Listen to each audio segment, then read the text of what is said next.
And join us as we read the book of Proverbs, Proverbs chapter 1. The Proverbs of Solomon, son of David, king of Israel, for attaining wisdom and discipline, for understanding words of insight, for acquiring a disciplined and prudent life, doing what is right and just and fair, for giving prudence to the simple, knowledge and discretion to the young. Let the wise listen and add to their learning. Let the discerning get guidance, for understanding proverbs and parables, the sayings and riddles of the wise. The fear of the Lord is the beginning of knowledge, but fools despise wisdom and discipline.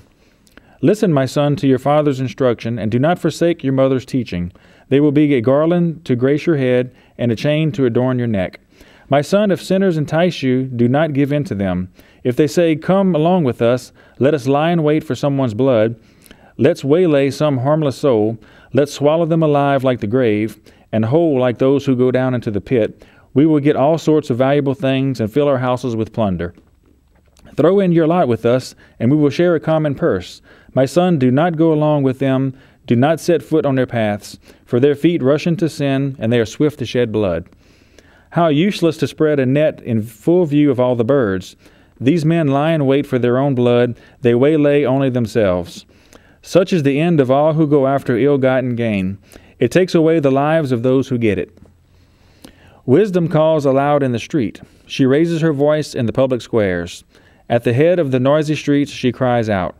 In the gateways of the city she makes her speech. How long will you simple ones love your simple ways?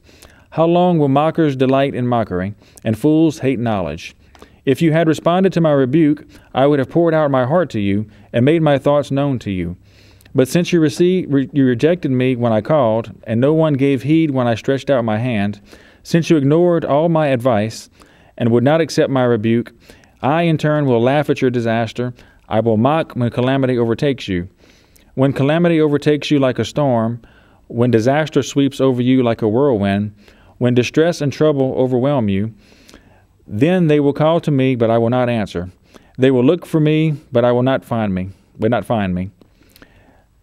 Since they hated knowledge and did not choose to fear the Lord, since they would not only accept my advice and spurned my rebuke, they will eat of the fruit of their ways and be filled with the fruit of their schemes.